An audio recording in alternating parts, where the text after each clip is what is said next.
Toby and Sims. You know why that is, Steve? Because coffee exists in the world. Otherwise, I would be absolutely screwed. For now, we have a very low flight path. We start over by the west and we head down south towards Sosnovka Island. Toby, is this writing the story for a Millie finish? It very easily could be. It is for sure writing the story of many teams having to look to ulterior drop spots. There are quite a few of the teams on this in this lobby in particular that like the west and southwest side of the map, so it shouldn't be too big of an issue. But there will for sure be some teams that will have to look to different areas of the map than where they would normally opt to go one of them. DA, meanwhile, they do like looting the west side of Sosnovka. It's an ulterior spot for them. And look at the infantry. Are they contesting DXG and Fairy Pier? I know they've been around here. I know they've had them around. I know they don't like having them around. If there's a team that don't shy away from an early fight, that's infantry. They're hot dropping them in Fairy Pier. We've got a hot drop, and DXG are actually kind of pushing away from the fold here. So the question is, did they take the vehicles and just bail on it? Have they just bottled this one completely and don't want to... I think they're going to commit to the four-man stack and just get the hell out of here, which... Yeah. Longscore's above them, and he'll be watching this one and kind of... He'll be laughing, especially if he tells the rest of them, what the full team, you know what, this is clear now. If we get this kind of ending... start again... Oh, go on, Einstein wouldn't come out of the car. Please do it. Please do it. Well, that's it now. Like, if we have another circle like this... a starting point like this, Toby, that's... Infantry have got it. They've pushed an opponent out, and they now own that area. The only thing is, what do they lose by overtaking this? Because what happens in response to this is what infantry would normally be looting. The 12 stack, all the compounds up towards the northeast, over towards the farm and snake compound. DXG are just going to take it. So by hot dropping them and saying, you shall not take one of our 4 compounds, they all 4 now have to loot 1 compound, and they gave up the other 3. So what do we see next game? DXG doing the same thing and opting or hoping for infantry to not go after them? Because right now, I mean, I'm looking at infantry. They have 1 car. They're all looting within Fairy Pier. And yes, I know that super settings, loot and rank loot in general is much better than your usual loot. But 4 people in Fairy Pier? I don't know about that one, Steve. The circle, it's it's kind of polar opposite to where I anticipated. To be honest, I was hoping we were going to get a Sosnovka finish, but we're not this time round. We go all the way up to what could be North Georgia, Paul. It is quite high up towards the north, and we do see an abundance of the northern coastline, Severny touching within reaching distance, so we shall see. Petrichor Road may have read that one and understood the lay of the land, so they are spreading out between Severny shooting range a little bit further into the hillside compounds just above Rosshawk. E36 is up there. Tiamba still is on transition. They're actually heading further afield and further up. They could stop actually at the crossroads, a little cubes, and maybe bottleneck some players. We shall see. It depends if the loot actually allows them to do so. T1's also driving. Starlord's probably going to hit the side of the mountain and maybe get a little look and the lay of the land of what's going on around them. For other teams that will have the furthest route to go, Freak of Freaks, Milta Power, Oath, inside Millie Base itself, Gen G, Milta, MCG to a lesser extent, just above the farm compounds. They're also on a transition path early as well, so sure they get there pretty easily. 336, it's really, where do you set up shop? You're in North Georgia, you're smack bang in the center of the circle.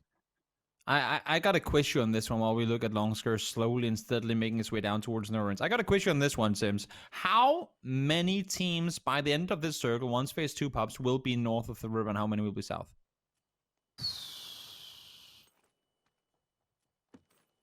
5 north.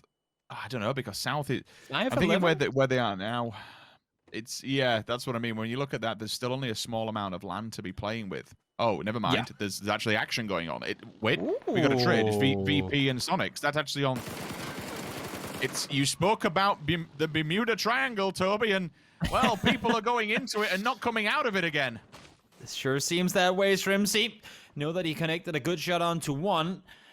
Salute trying to back off. They have 2 on this side. There might be damage to be done on this side of the hill. You can see right now Batulins is trying to run over and help out. And that's kind of been the story for all. You're drowning. You're drowning, Lou. There's no way you're getting up with the water. Is there? That's going to be a close one for sure, despite the fact that we can't see his breath there. It must have been a close one, guaranteed. 4 HP, can't heal while you're in the water. Find somewhere safe to go and get yourself healed on up. Petulance, now he's here. Now he's ready to help out. That's been the thing. Virtus Pro, when they've engaged in these fights, they just haven't been the full team there fast enough. Fortunately now, the storm, the immediate storm, has kind of been weathered. Ooh, solid attacks coming in further towards the southwest. Now finally, Longscar's made his way into the compound. The fight has started there. Norrens fallen down, and Poojuice down to half HP. Will go for the rest. Ollie up inside the window. Wait, Sonic's is gone. Sonic, I'm sorry we haven't been. I'm so sorry we've not been able to show you that one. Like, I'm so surprised. I can't believe he's got away with that with a shotgun. He's literally got the triple kill. No, M24. Even better. Excuse me. Even better. Oh, Sims, you lost the triple M24 there. That's gotta be right in the field, huh? If we can get a replay, it'd be good to be able to see not only from a bolt action perspective. Sorry for miscorrecting the shotgun side of it. I just looked over from the fight that we were on with. I thought he pushed him, or they pushed him in some way, and he just turned around with a shotty and banged them all out. But yeah, that's crazy that he's done that to them. That is pretty sick. Let's see now. First, he picks one off. Second one tries to make a run for it. And Luke goes, nah, Tickleson, you ain't going nowhere, buddy. Bada bing, bada boom. Oh, Lou, you absolute beast.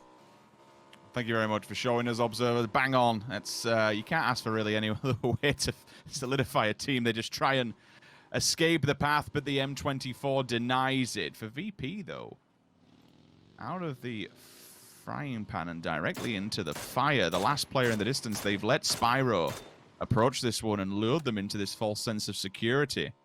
Sparking was hoping one of those bullets would land and maybe they could do something, but now the game has been given up.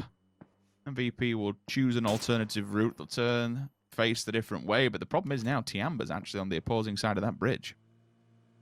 Yeah, this crossing ain't gonna be easy, that's for sure. And the thing is, how much do you really want to commit? I mean, okay, so Virtus Pro and the Sonics, well, we didn't see what led to that fight. I assume, and I kind of take for granted that they just tried to cross at the same time and ran into each other there.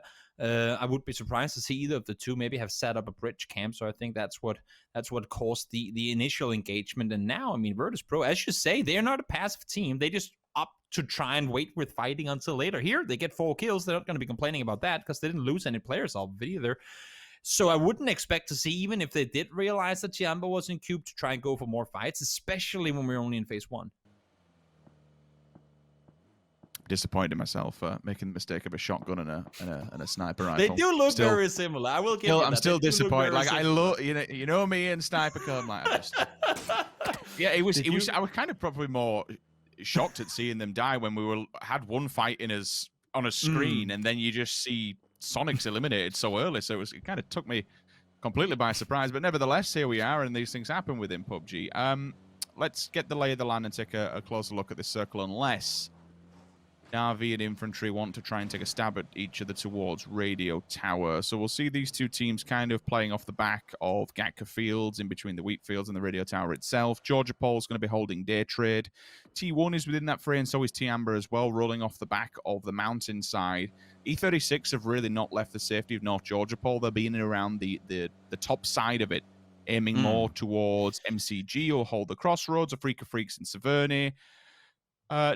I'm surprised also as well, VP actually got away from the fight onto metagaming. They didn't lose any players. They managed to wrap back on the bridge. They've gone back into the compounds just above Rosshawk, but it could be no rest for the Wicked, as Wicked himself will actually have two teams potentially hitting the backside of Ruins. DA, Oath, Genji I don't think will go through because they're too far towards Rosshawk. The only team that's not within this circle is DXG. They're over by Yasnaya. Yeah, I mean, while there's a little bit of quiet time, I would assume that it's gonna be somewhat quiet for the next 30 seconds, just until the new circle pops. That being, of course, if Silson doesn't up to shoot at Starlord, has spotted him up on that roof. We'll see now if any damage will come of it. He's seen him. Starlord clearly no idea that Silson is around here. Will he go for the shot? You are alone, buddy. If you get knocked here, there's a little little time before your teammates can pull up. And also DA, they are coming into this territory, so maybe Silson will just sit around. But no, I mean, let's see now. Enter Force 36. They're sitting center. I liked what Godspeed said before with how. Oh my lord, that is an North shift. Let's you know what, Godspeed. I will credit you in a second, Godspeed. We have something else to talk about right now, and that's this North shift. Let's go. Let's rotate. Let's get on up there because there's a long way ahead of a lot of these teams right now, Sims. Yeah, this is a bit of a smash and grab, especially if you're in towards the north. There'll be a few places that you can take as prime territory. A Freak of Freaks will take the hillside compounds and the front side of shooting range. VP might actually commit towards the shooting range. They sent Batulins out as a sniffer dog to try and find a point of entry first, but the rest of them will follow in tow. But Gen G has been pretty much hot off the heels. They're already looking over this. That's keen overwatch from the right-hand side over by the west. I like how they're sending it full speed forward, trying to maintain some sort of control out towards the east. Flash, I don't think you're going to see that vehicle go past. I say that. Okay, the magic happens. Flash gets his vehicle back to normal, but it is a vehicle that's already putting out quite a bit of dark smoke, so you don't want to make too many more rotations, especially not in the nearby vicinity of opponents. Oath, they're coming in as one of the last teams, trying to wrap their way up, and Virtus Pro, they've made their way on. Here are your Gen G. Esther, last one to cross, has DA right behind him. That could apply a little bit more pressure if he wanted to and try and... Oh, dang chip. That's a drive-by in the distance. Still in the vehicle. Venotica goes down. Lorena's inside, looking to see if T1 want to make any kind of approach at the moment. They're just wandering around on vehicles. He gets out of it. The safety net, unfortunately, this time will not be with him. It is Tiamba who control the compound itself. Ada, however, has a different angle of approach. And Sean looks through the window. Problem is Dangche in a position to even really give him any cover fire here? Probably not. With an AUG to hand as well, we'd have to assume the level 3 gear will give him a good amount of survivability. And Dangche is the last player from T1 to try and have to do something. Goes down. E36 comes through in the kill feed, and third party will begin to unfold. Thank you, Enter Force 36, because, oh, well, now he does go down. He's going to get flush all that as well. Yep, Dangche finds himself a freebie there, but I was just going to compliment them, and I guess to some extent Godspeed as well, because last game, Enter Force, Godspeed said it wasn't the right rotation for them to make into the city the way they did. I think the rotation itself was right, but it just doesn't suit their playstyle. We've seen them so many times now, Interforce, in positions where a team like Virtus Pro, Na'Vi, Gen G would be enjoying themselves, would be feasting on kills on the edge of the circle, but the way that Interforce 36 has been positioning themselves so far, it just hasn't really worked out with their playstyle. They've been in spots where I go, great, this is going to be that 5, 6, 7, maybe even more kill game for them. They go out with 1, because they just aren't to take on those heavy hitters on the side of the circle. So seeing them now try and go somewhat center and third party, some teams try and make more space for themselves, is great. Only issue is now they're starting to fall apart again. Promo code left hand side, get it. Can. It's yeah, I'm just trying to kind of figure out where this circle's going to be going next. You'd have to assume middle, given that the coastline kind of bops out in the middle side of it. MCG will be in a good position. Flash will be in a good position, but unfortunately, he's the only player for his team. I do believe VP can kind of hold it and maybe move a little bit towards their left-hand side, but it puts them closer within reaching distance of Petrichor Road. We'll see if that hillside or coastline does play a factor. Actually moves, okay, well, yeah, all right. Still a bit of water in play, but it should just come forward, so VP then opts to go back. Petrichor, they'll stay at the feet. Difficult, dire straits, Na'Vi, Oath. Severny, at a lesser extent, Severny has to come out, and once they do, DXG are just open to gunfire from that hillside because the Freak of Freaks control the entire ridge. I'm looking at them, and we just saw DA on the east side of Severny. Where are they hoping to be able to rotate off of this? I'm very surprised to see DA try and send it up north around the city rather than try and find a south side approach where they know the circle is still in. They were tanking the blue for a while. They were sitting around trying to wait for a play to be made, but I mean, correct me if I'm wrong, I just don't see them trying kind of squeezing up on the north side of the circle being the smarter play in this situation.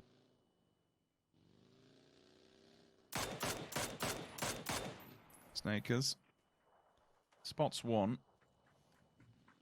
Tiamba, I'd assume with these two players, they won't go completely beelining it. They do have Linshun and Lorena outside of it who could maybe wrap and get a deeper angle onto Oath.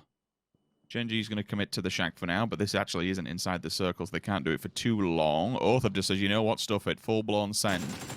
No time for the rest of Tiamba to get towards it, but it doesn't matter whatsoever. Mings finds the first one.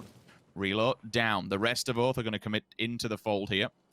Nade was in his hand to be thrown, and ultimately it does kill him, so rather unfortunate, but it is what it is. Mings is tanking the molly, and they're pushing into this while he's burning away. It's the good time to do so, but all of a sudden, a support fire, or suppressing fire, if you will, comes in. I like that from these guys in the outskirts. I was just going to say, how long does it take before Oath realizes that not all the players are inside the compound? Linshun is doing a hell of a lot of damage. Finds the first knock onto Padcaps as well. Balefrost is down low. That nade just a bit too far. Mings doesn't want to push around the back. I like that. Use your teammates where you have them now. He is going to make the run forward. Molly is going to isolate him. He's going to take him down. Balefrost does find one.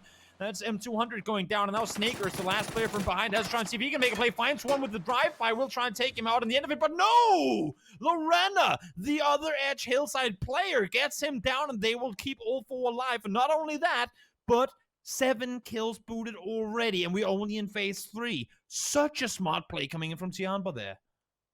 That is a massive, massive hold from Tiamba to be able to do that. But most importantly, to be able to keep it clean, all 4 players standing, is huge. Great support work comes out from the 2 players on the outskirts, simultaneously keeping them focused on the mid, but then the 2 players just be able to wrap around and get into some disgusting angles to force the fight.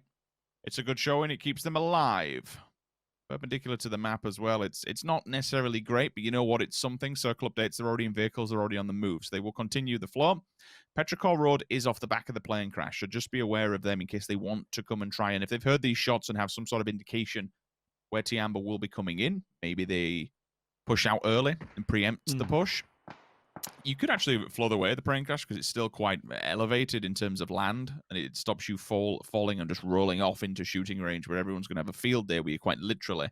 The Freak of Freaks are forced to re-wrap off the back of that hillside, given that MCG have one of these, if not strongest compound currently within this circle, at least for now. VP can go downstairs. It would be rather unfortunate if someone decided just to park up and block it, which we have seen before with certain angles can't be able to get out of it. Everyone else has to fall up to the firing lines here. That's going to be Linshun, the first one to fall down to Senya. DXG between Meta Gaming. I think it's actually DA also been able to get an eye line in this. DA currently sitting all players inside the shack out towards that northeast side of the new circle. It's going to be hard for them really to have much of an impact as long as Virtus Pro has an eye on them. But I was looking down towards infantry. I mean, this is one of the areas of the map that infantry really like playing on foot. They push down slow, they try and take control, and now they're going to take a fight to Petrichor in the meantime. Genji trying to find an angle of approach, and if they continue north around on this, they might actually find themselves into a good spot. A Freak of Freaks opted to go further west than Esther. Oh, Lou is feeling it today. Lou is feeling it. First, he deals with Sonic's bolts one out of the vehicle, and now that tap there. Woo-hoo! That is painful. That is sick. That's what that is. That is an absolute treat to watch. Oh well, if you're going to be on fire, this weekend is the time to be doing it with 300 grand for first place on the line, setting yourself up for success in today. Gives you a bit more of a buffer for tomorrow. Freak of Freaks, Metagaming, 7-8, Day Trade, 9 points respectively. All these teams down the lower side of the board really need to get a good game behind them before tomorrow's Championship Sunday starts. A Freak of Freaks on 7 is probably not where I anticipated. Remember, they've already won a week. It was very early on. It was week number 1 when the money was much lower. As we go down the line, it just escalates at an unprecedented rate. So these final 2 weekends are the most vital and most important. M200 is confirmed by Best Up. Now the question is for Na'Vi, have you left your back flank open? Could there be a team that just back builds here upon you? A Freak of Freaks gonna be that roster? We shall see. I love how Freak just pushed over this hilltop. They saw that as soon as Na'Vi went into the vehicle, they called the bluff. They said, we know that they're trying to play a split right now, and let's try and see if we can punish them. Unfortunately, they weren't quite fast enough to deal with it. Ike's left. Such a terribly dangerous player.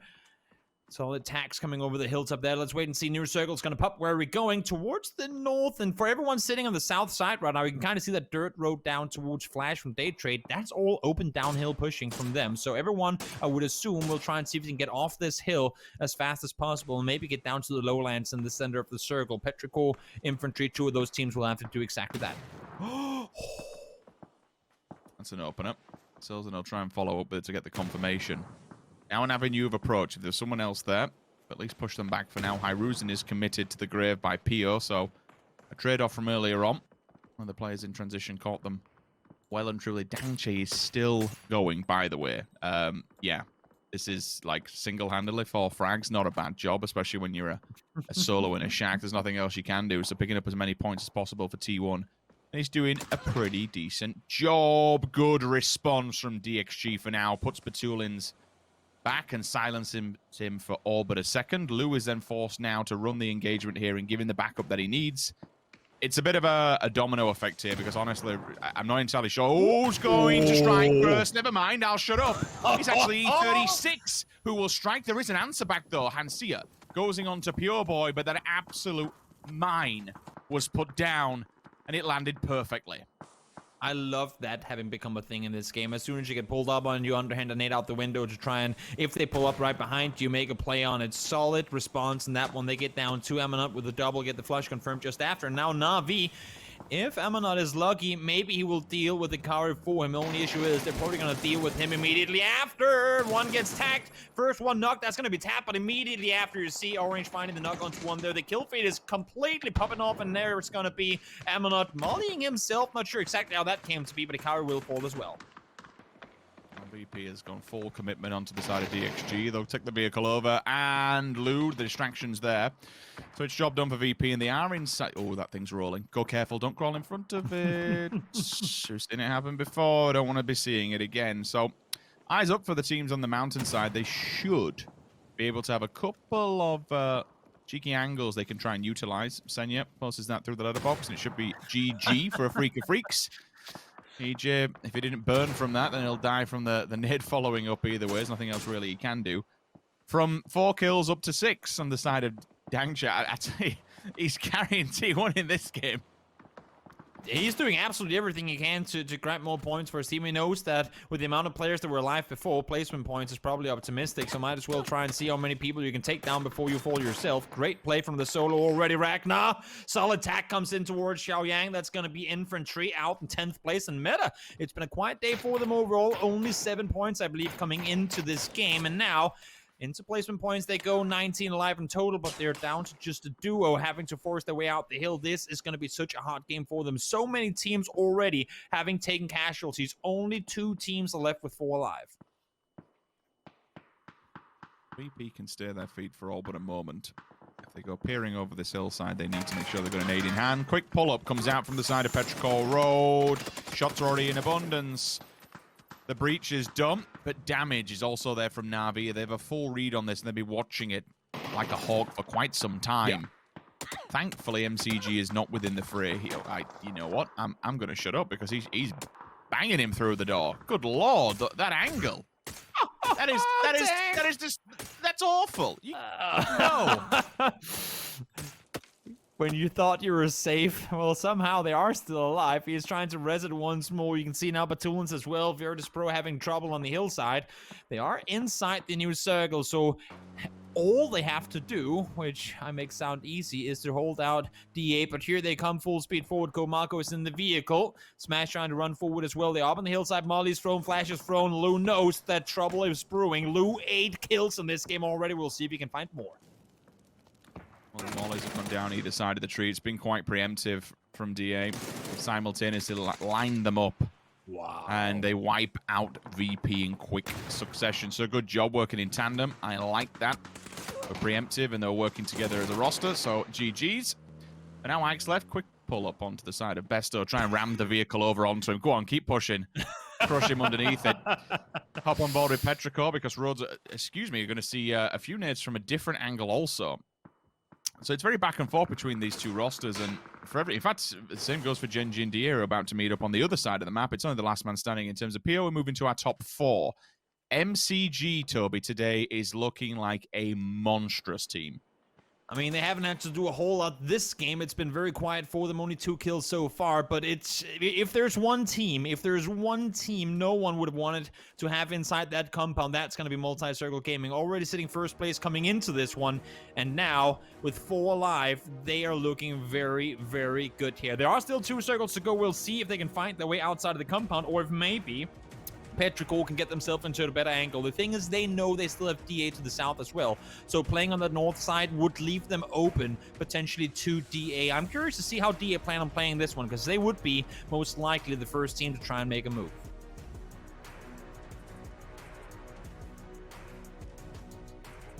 Quick pause and a calm before the storm. DA all the way up against the edge, and for everyone, they have to make a mad dash for the middle, but no one wants to do it early. By doing it early, you're just kind of committing yourself to the grave, because everyone's going to be looking, waiting, lurking. Petrichor Road do have the small advantage that they are slightly on a defilade, but it is only tiny. Kind of play this roadside, but no one's safe within the circle yet. And once they do start to wander out here, they then get open towards the side of D8. MCG, I suppose, biggest advantage is those buildings. They can play for them. They can try and get some different angles of approach and line of sight into players. And Tank's been on the roof for quite some time. He's basically just pinning 2 people down inside. They can't really move from it. He's essentially been the only one with an angle on opponents for the majority of this game. Full Multi-Circle Gaming ever since a Freak of Freaks wrapped around the side. They never really had anyone to deal with up there. And I've got to say, I mean, looking at Petrichor right now, they have 10 more points already than they did in the entirety of last week. Last week was the first time that Petrichor made weekly finals, and they're on a whole other level now. Everything that worked against them last week in terms of their fights have worked for them this time around. Here you go. Marco tried to find himself some safe space in the wooden shack, but ain't gonna happen.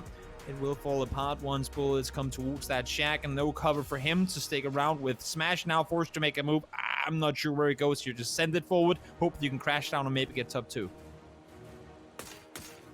Here comes the push. It's a valiant last attempt. So the tree, unfortunately, just clips it a little bit and bounces him, so it makes it easy work for MCG. If it wasn't easy before, this time it is. But I tell you what, Ice Left has caught one of them out in the open, doesn't see the player go down. That would have been massive. To put it into a 3 versus 3 would have really started to even things up, but now MCG has to work for its money. That's the thing, right? I mean, go on. No, I was just going to say, I mean, Multi-Circle Gaming knew that Petrichor couldn't do anything to push out before they knew they had dealt with the DA, and they used that time to make this full speed send forward on the other side. I think Tank played this incredibly well, making the push while he knew that DA had to, well, they knew Petrichor couldn't do anything before DA were dealt with. That's the thing, even DA's presence has just left Petrichor not really being able to move from the circle's edge, and ultimately it will be the blue which forces this engagement. The question is, do you really want to feed the Giants that, when you look at this, it's our top 2 teams, right? For Petrichor Road, this means everything, and it's a jump into the lead, but if they die, they're also giving MCG another 3 points for nothing. So they're staying up against the blue. I'm sure if a bullet comes through, the commitment will be, you know what, let's just bow out. Let's not give them this extra hold. Some are damaged, so we are still seeing windows of opportunity here. This is a tough shift, though. They all have to make their way forward, and Evil Lee can still stay on the roof, come into the next circle. And you can see the angle he has here. There's nothing they can do to try and wrap East around in this circle, unless if they, well, I mean, throw some smokes and try and use the car as well. All their utilities being burned through right now. They've spent most of it already. No smokes left for long. Once this smoke fades, which it will do now, he's going to be right in the middle of the open. Mamo, you need a god tier knock here. You need to hit something in order to make space for your team to wrap forward. There comes the first headshot. Evil Lee down to low HP will have to heal up. If Mamo can find him now, maybe get an off angle. You can see here, they need that knock. They need the help because they need to make space trying to make their way forward. Everyone's just panic running. Really, there's trees, rocks. It's very limited hard cover, but finally Tank comes in, puts Mamu down. Dead to right, spin it. Oh, an answer back. All right, that's now a small avenue of approach, a small window if the nade did anything whatsoever, even if it were just to deny movement. It would be huge. Long has been spotted. Ice like finds Summer. Okay, a 2 versus 1. He is close. He does have level 3 gear as well, so survivability factor, it could be there. but still a 2 versus 1 with this lay of the land is hella difficult. It's gonna be so complicated. They know exactly where they have him. No vest left for him either, so I guess he's praying to be headshot, because that body won't be able to take a whole lot of bullets. We'll see now, trying to make his way forward. He knows he's running against time, not only against the circle, but also there could be Reds coming in. Ike spot in the open, goes for a shot in return, but Lingdu is going to get it. Multi-Circle Gaming were already sitting in first place coming into this one, and while they didn't have to fight for a whole lot of it, they did manage to claim the win in the end.